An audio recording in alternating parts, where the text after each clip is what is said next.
अस्सलाम वालेकुम। आज के सेशन में हम लोग कंटेंट क्रिएशन के डूज़ एंड डोंट्स को डिस्कस करेंगे और ये एक जनरल ओवरव्यू होगा कि हमें क्या चीज़ें दिमाग में रखनी चाहिए जब हम कंटेंट बना रहे हैं, इर्रिस्पेक्टिव के हम कौन से टाइप के कंटेंट पे काम कर रहे हैं। कुछ जनरल चीज़ें जो कि हमें अ, हमारे दिमाग में होनी चाहिए, तो उससे फ़ायदा ये होगा कि जब आप कंटेंट को क्रिएट कर रहे होंगे तो आप उन बैड पॉइंटर्स को अवॉइड कर सकें और जो गुड एस्पेक्ट्स हैं जो बेसिकली आपके कंटेंट को मोर इंगेजिंग बना सकती हैं, ज़्यादा इंटरेस्टिंग बना सकती हैं, वो उनको आप फोकस कर सकें। तो स्टार्ट करते हैं। ट्रिक्स ऑफ द ट्रेड हैं ये बेसिकली कंटेंट क्रिएशन की। और like any skill, content creation can also be made simple. You follow some basic guidelines and avoid a few common mistakes. तो जैसा मैंने बोला कि कुछ चीज़ें जो मैंने अपने एक्सपीरियंस से गेन की हैं कि किस तरीके से अच्छा कंटेंट बनना चाहिए, वो हम देख रहे होंगे। और कुछ चीज़ें जो हमने लर्न करी इन द फॉर्म ऑफ मिस्टेक्स, वो भी मैं आपसे डिस्कस कर रहा हूँ कि क्या चीज़ें हैं जो अवॉइड करनी चाहिए, जिससे इवेंचुअली आपका जो ओवरऑल कंटेंट है वो बेहतर हो सकता है। तो सबसे पहले है गुड कंटेंट गाइडलाइंस। अच्छा, एक चीज़ आपको दिमाग में रखनी है दोनों एस्पेक्ट्स में कि आप जब कंटेंट क्रिएट कर रहे हैं तो आपके माइंडसेट इस चीज़ से क्लियर हो कि क्या चीज़ें अच्छी हैं और क्या चीज़ें बुरी हैं। तो कंटेंट क्रिएट करने से पहले भी आपके दिमाग में ये चीज़ होनी चाहिए, और जब आप कंटेंट क्रिएट कर लें तो बेसिकली आपको सिर्फ उसका एक रिव्यू करना है कि जो गुड कंटेंट एग्जांपल्स हैं वो मैंने अप्लाई करी हैं और जो बैड पॉइंटर्स हैं वो मैंने अवॉइड करें कि नहीं करें। तो अच्छी प्रैक्टिस यही है कि आपके दिमाग में ये चीज़ें कंटेंट क्रिएट करने से पहले भी हों और बाद में भी हों। तो जो कुछ इंपॉर्टेंट गाइडलाइंस गुड कंटेंट के हवाले से हैं वो आपके सामने अभी आ रही हैं। सबसे पहले, जैसे हमने टाइटल में भी इसको डिस्कस करा था, कि आपकी हेडलाइन, आपका टाइटल इंटरेस्टिंग होना चाहिए, प्रिसाइज होना चाहिए, और जैसे यहाँ पे मेंशन है अटेंशन ग्रैबिंग होना चाहिए।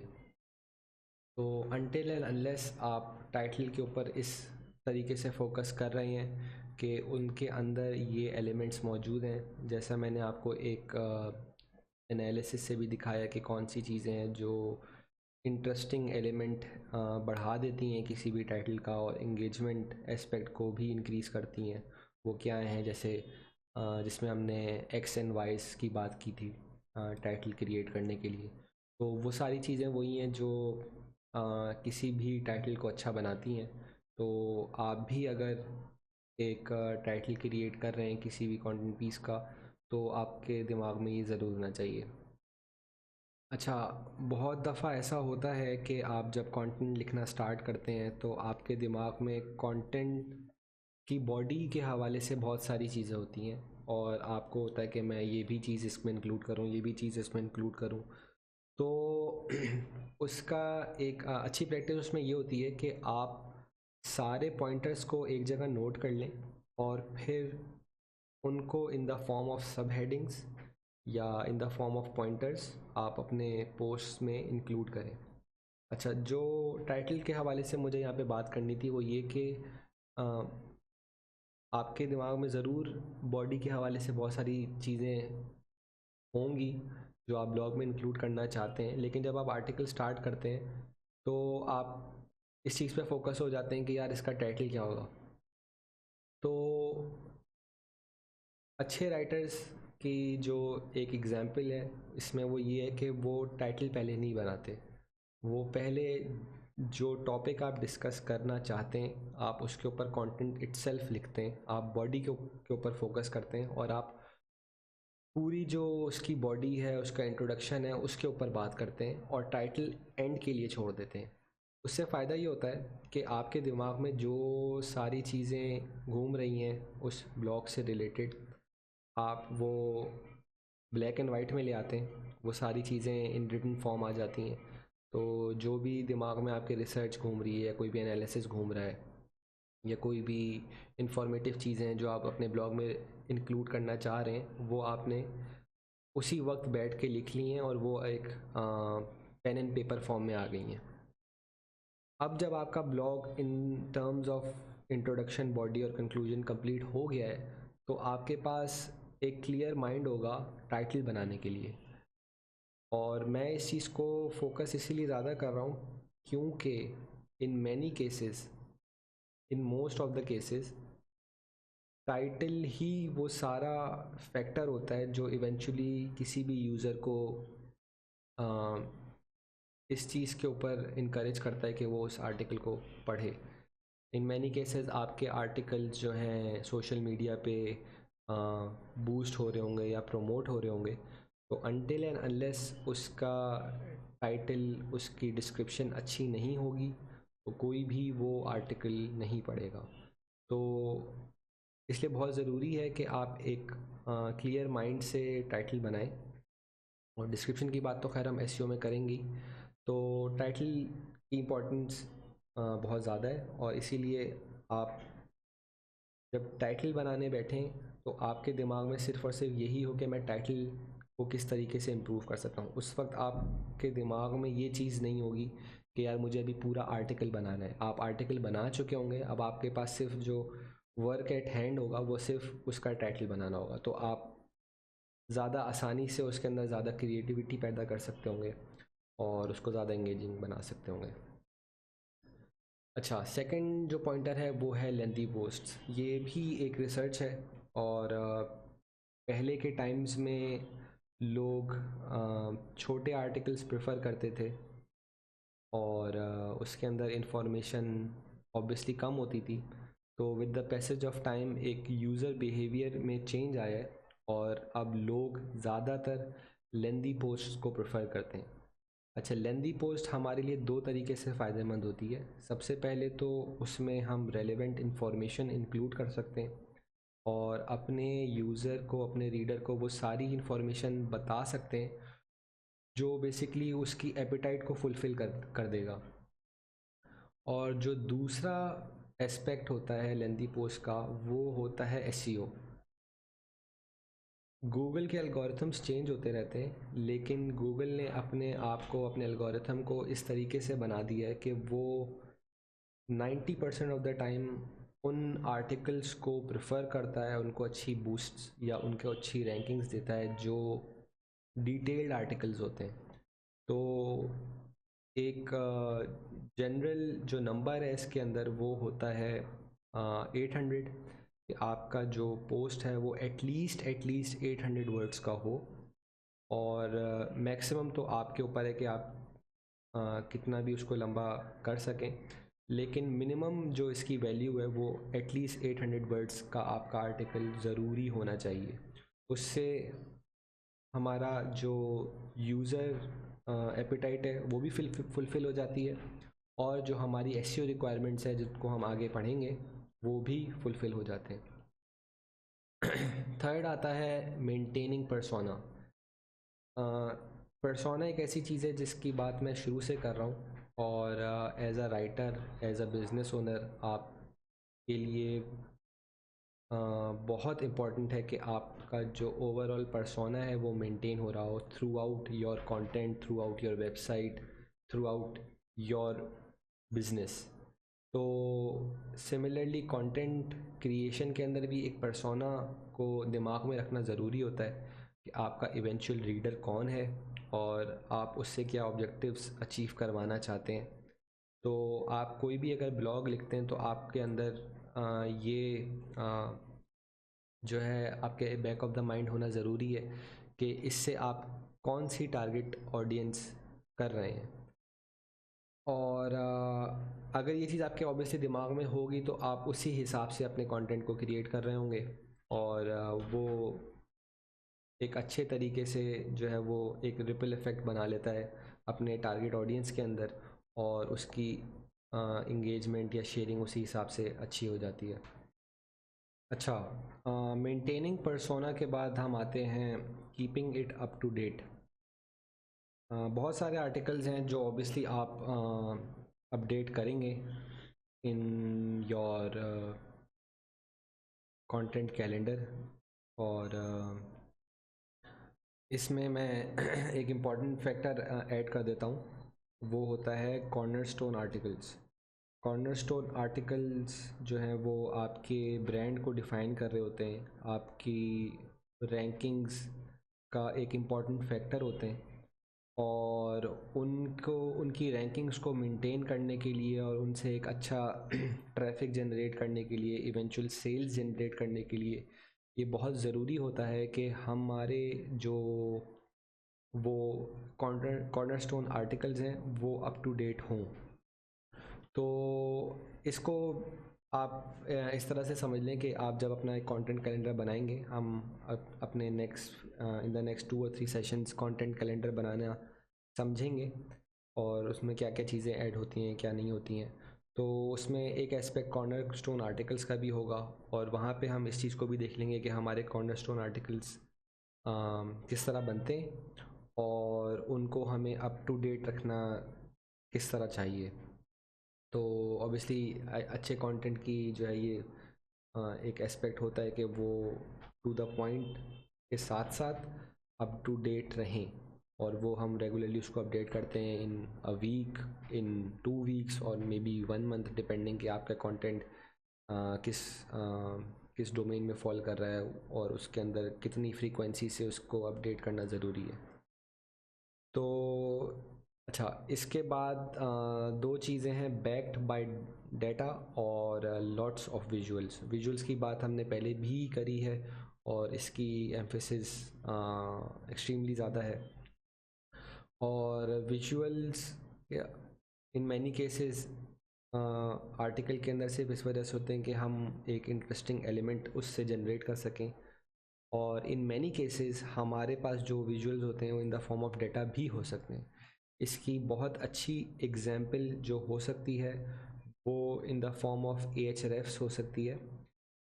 और ये एक वेबसाइट है जो सिर्फ SEO फोकस्ड वेबसाइट है, और इनका सारा कंटेंट SEO के अराउंड रिवॉल्व करता है। जब हम SEO को पढ़ेंगे तो एक कंप्लीट सेशन है जिसमें मैं आपको Ahrefs का A to Z समझा रहा हूँ।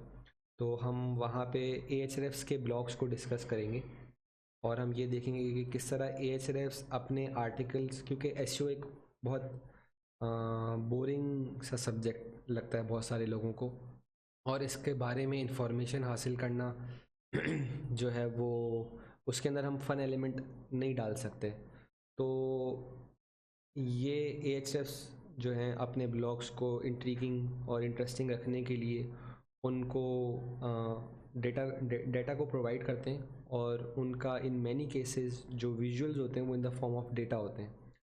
और हम इस चीज़ को वहाँ पे फिर स्टडी कर लेंगे कि किस तरीके से आप अपने कंटेंट के अंदर विजुअल्स को इन the form of data add कर सकते हैं, और इससे बेसिकली आपके जो लास्ट दोनों पॉइंटर्स हैं वो कवर हो जाएंगे कि आपने अपने यूज़र्स को रेलेवेंट डेटा भी प्रोवाइड कर दिया है, और वो इंटरेस्टिंग एलिमेंट जो है इन द फॉर्म ऑफ विजुअल्स उनको शो हो रहा होगा। तो ये बेसिकली कुछ पॉइंटर्स हैं जो आपको दिमाग में रखने ज़रूरी हैं। आप चाहें तो इनको कहीं नोट कर लें, और जब भी आप कंटेंट क्रिएट कर रहे हैं किसी भी एस्पेक्ट का, तो आप मेक श्योर करें कि ये फैक्टर्स उनके अंदर ज़रूर हैं। अच्छा, अब हम आ जाते हैं कुछ pointers for bad content. Similar के जिस तरह से हम अपने दिमाग में रखना चाहते हैं गुड कंटेंट को, इसी तरीके से हम अपने दिमाग में रखना चाहेंगे बैड कंटेंट को भी। और आर्टिकल क्रिएट करने से पहले हमारे दिमाग में होना चाहिए कि यार कौन सी वो चीज़ें हैं जो किसी भी कंटेंट को बुरा बना सकती हैं, अन अनफन बना सकती हैं, और जो है वो कंटेंट के अंदर एक बोरिंग फैक्टर ला सकती हैं, या वो कंटेंट से वो ऑब्जेक्टिव हम अचीव नहीं कर पाते जो हम करना चाहते हैं। तो स्टार्ट करने से, आर्टिकल को स्टार्ट करने से पहले ये दिमाग में होना ज़रूरी है, और फिर इवेंचुअली जब हम आर्टिकल को कंप्लीट कर लेंगे तो हमें बस उसको एक तरीके से रिव्यू करना होगा कि ये चीज़ें तो हमारे आर्टिकल्स का पार्ट हैं या नहीं है। तो काफ़ी सिंपल सी कुछ चीज़ें हैं for getting the reader, for getting the brand. जो पर्सोना की बात मैंने गुड कंटेंट में की थी, उसका एक बेसिकली इन्वर्स है ये, कि आप अपने रीडर को भूल जाएं कि वो क्या इंफॉर्मेशन लेने आपकी वेबसाइट पे या आपके ब्लॉग पर आ रहा है, और आप अपना पर्सोना वहाँ पे मेंटेन कर रहे हैं या नहीं कर रहे हैं। अगर आप किसी भी वेबसाइट पे या किसी भी ब्लॉग के ऊपर अपना कंटेंट प्रोड्यूस कर रहे हैं, तो वो डायरेक्टली मैच करना चाहिए आपके ब्रांड से, और जो आपका टारगेट ऑडियंस वहाँ पर आ रहा है। इसकी एक कॉमन सी एग्जांपल ये हो सकती है कि आप एक इंट्रोवर्ट को, जो ज़्यादातर अपना टाइम घर पे सर्व करता है, उस रीडर को एक साइकिल बेचें। तो ये कंट्रास्ट है बेसिकली उसकी उसकी मेंटेलिटी का, और उसकी उसकी क्या प्रायोरिटीज़ हैं, और वो किन चीज़ों में इंटरेस्टेड हो सकता है। तो आपकी भी वेबसाइट के ऊपर जो बंदा आ रहा है वो एक पर्टिकुलर माइंडसेट का बंदा आ रहा है, जो कुछ चीज़ों को लाइक करता है, कुछ चीज़ों को डिसलाइक करता है। आपको उन चीज़ों को दिमाग में रखते हुए ही अपने कंटेंट को क्रिएट करना है, और ये मेक श्योर करना है कि वो जो चीज़ देखने आ रहा है आप उसको वो चीज़ ही डिलीवर करें। और सिमिलरली जो आपका ब्रांड जिस चीज़ को प्रमोट कर रहा है, जो ओवरऑल पर्सोना आपने अपने ब्रांड का बिल्ड किया है, वो उस कंटेंट से डिलीवर हो रहा हो। अच्छा, वॉल ऑफ टेक्स्ट की बात भी हमने करी है कि अपने कंटेंट को हमें इंटरेस्टिंग बनाने के लिए उसके अंदर अलग अलग तरीके के एलिमेंट्स उसके अंदर डालने होते हैं for the purpose of engagement या for the purpose of interest. और ये हम कभी भी अचीव नहीं कर सकते कि अगर हमने एक वॉल ऑफ टेक्स्ट बनाई हुई है। और इसको अवॉइड करने के लिए हम गुड कंटेंट की तरफ दोबारा जा सकते हैं कि हम जो है वो विजुअल्स ऐड करें, पिक्चर्स ऐड करें, कोई वीडियो ऐड कर दें, कोई स्लाइड को ऐड कर दें, या किसी भी तरीके से अपने इस चीज़ को अवॉइड कर सकें कि हमारा कंटेंट एक वॉल ऑफ टेक्स्ट है। इन मैनी केसेस ऐसा भी होता है कि आप जो टॉपिक डिस्कस कर रहे हैं या जो पॉइंट डिस्कस कर रहे हैं वहाँ पर कोई कोई पिक्चर की ज़रूरत नहीं है, या वहाँ पे आप कोई पिक्चर ऐड नहीं कर सकते। तो वहाँ पे आप टेक्स्ट को इटसेल्फ इंटरेस्टिंग बनाने के लिए उसको बोल्ड कर सकते हैं, उसको एम्फेसाइज करने के लिए उसके कलर को चेंज कर सकते हैं, या उसका फॉन्ट साइज़ चेंज कर सकते हैं, या आप जो वहाँ पे बात डिलीवर करना चाह रहे हैं उसको ज़्यादा प्रोमिनेंट कर सकते हैं थ्रू इन्वर्टेड कॉमास या थ्रू थ्रू अ कोट। तो ये सारी चीज़ें वो हैं जो आपको वॉल ऑफ टेक्स्ट से बचा लेंगी, और आपके रीडर का जो इंटरेस्ट वाला एलिमेंट है वो मेंटेन रहेगा। अच्छा, no prior research, as obvious as it seems, कि आप कोई भी आर्टिकल बस एकदम से आपके दिमाग में आ गया ये मैं आर्टिकल लिख लेता हूँ, और आप लिख गए और कुछ भी आपने जो है टाइप करना स्टार्ट कर दिया अपने दिमाग से, ये अ बिग नो नो है। एज लॉन्ग एज कि आप अच्छा कंटेंट क्रिएट करना चाह रहे हैं, ऑब्वियसली अगर आपके पास कोई डेडलाइन है, या आप किसी ऐसी ब्रांड का पार्ट है जो न्यूज़ पब्लिश कर रहा है, तो वहाँ पे तो आपके लिए एक ज़रूरी हो जाता है कि आप as soon as possible content create करें। लेकिन हम जिस डोमेन में काम कर रहे होंगे वहाँ पे हमारे पास एम्पल टाइम होगा कि हम रिसर्च कर सकें। इसलिए हमारे लिए बहुत ज़रूरी है कि हम कोई भी कंटेंट क्रिएट करने से पहले उससे रिलेटेड जितनी भी रेलेवेंट रिसर्च हम कर सकते हैं थ्रू गूगल, थ्रू यूट्यूब, हम वो करें, और अपने कंटेंट को एज़ इंफॉर्मेटिव एज़ पॉसिबल बना सकें। अच्छा, इन सारी बातों के बाद सबसे इम्पॉर्टेंट चीज़ है इग्नोरिंग गुड कंटेंट गाइडलाइंस। आप इन सब चीज़ों को अगर भूल भी जाएं और अगर आप गुड कंटेंट गाइडलाइंस भी आपके दिमाग में नहीं होंगी तो ऑब्वियसली वो बैड कंटेंट की तरफ जा रहा होगा, और हम जो चीज़ अपने कंटेंट से अचीव करना चाह रहे हैं वो हम नहीं कर पाएंगे।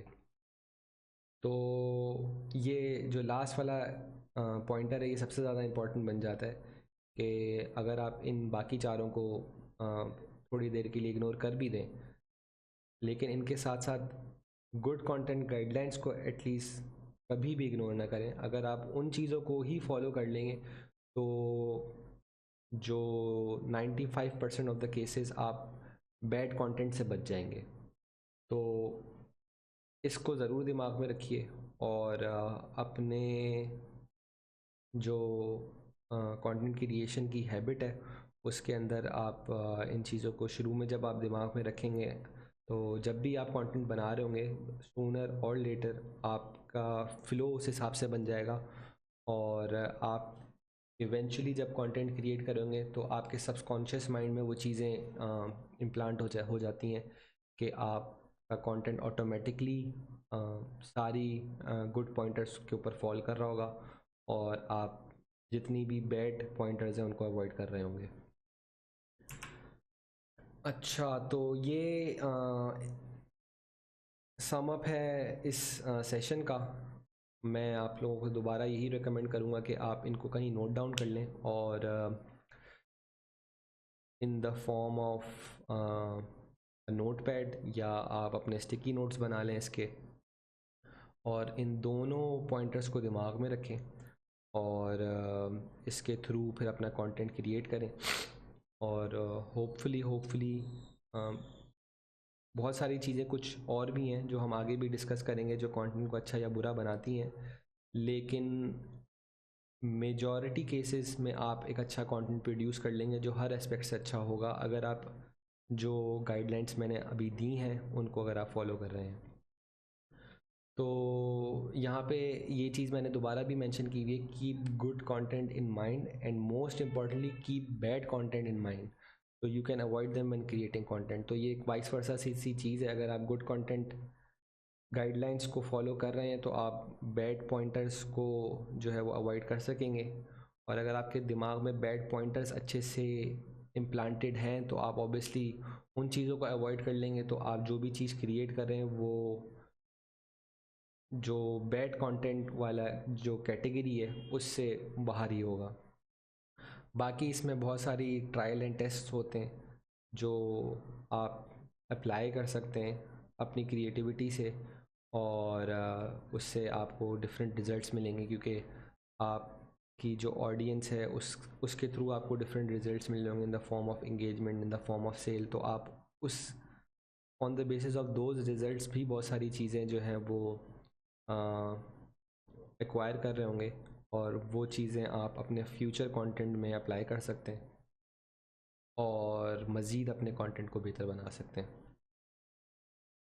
तो इसके साथ हम इस सेशन को एंड करेंगे। इंशाल्लाह ताला जो हमारा नेक्स्ट सेशन होगा उसमें हम कंटेंट कैलेंडर और फिर उससे आगे जो कंटेंट स्ट्रेटजी वाला जो एस्पेक्ट है हम उसको कवर करेंगे। Thank you.